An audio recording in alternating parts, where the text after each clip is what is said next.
Lahat po ng makapanood sa atin, kakaalis lang po ng ating mga kaibigan na duwindi, no? May nakita po talaga sila guys na masamang magaganap po doon sa Bugo, no? Bugo, Cebu, mag-ingat kayo. Kakaalis lang ng ating kaibigan. Ito pala yung binabantayan po nila, yung lugar ninyo dyan sa Cebu. Posibleng magkaroon po ng kababalaghan na pangyayari, no? Sana ay hindi ito mangyari, dahil sinabi ng ating kaibigan ngayon na ipaabot ko lang kahit hindi na marinig ang boses ko. Ano ko lang sa imo, ihabilin ko na lang. Ito po ang nakikita namin. Ang Cebu, isa po dito sa napakadelikadong lugar ngayon, dahil sa nagpapatuloy na nakikita ng mga tao ang pagbiyak ng lupa at sinkhole. Posible daw ito guys mag-collapse. Sana kung mag-collapse man, ipanalangin natin na sana ay hindi maisali ang mga bahay nyo dyan. Wala sanang mahihigop sa nakita ng ating kaibigan yun guys, na posibleng mangyari po doon.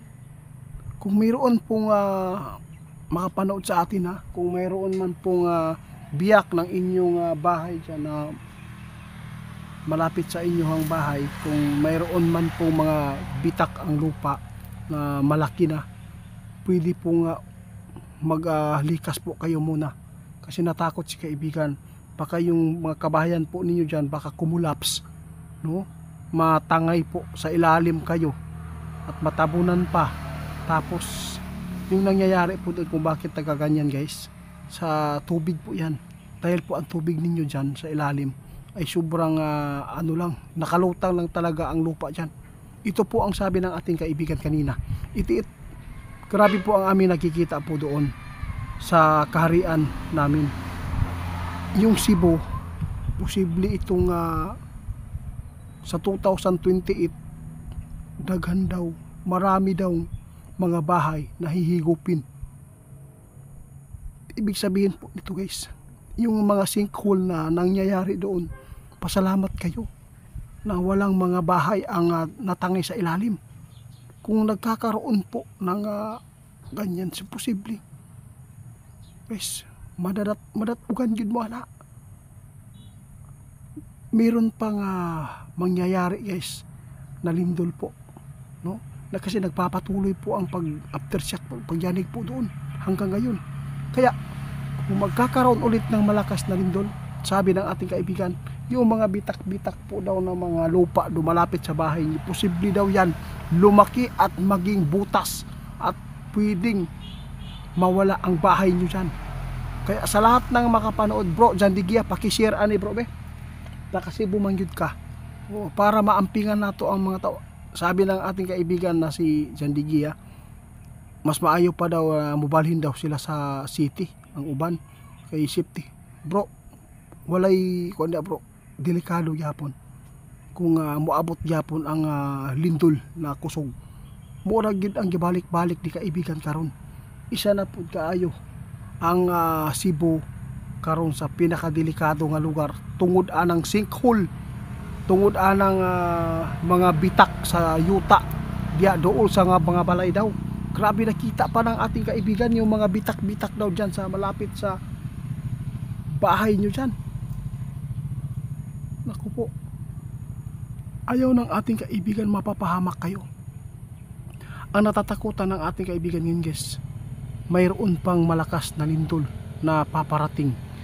Kung mangyari ulit ang nangyari dito sa amin, yung 7.6 magnitude, kung yun po ang tatama doon sa inyo, kahit panandali seconds to play lang ang nangyari, posibleng magdulot ito ng malakihang damage sa lupa. Diyos ko.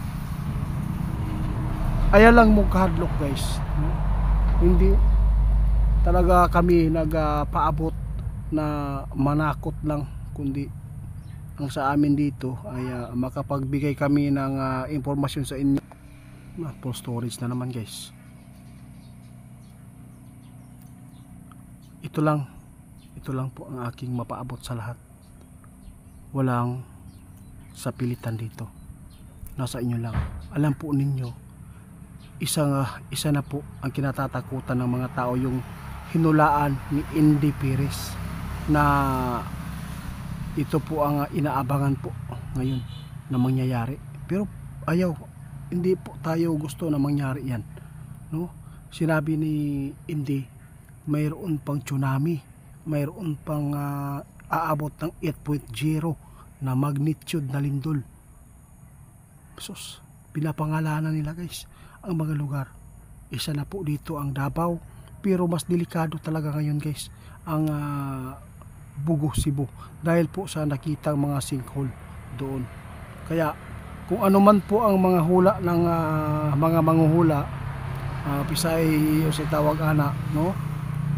Mura na akong mapaabot, respeto na to, makapagbigay po talaga sila ng tulong sa lahat at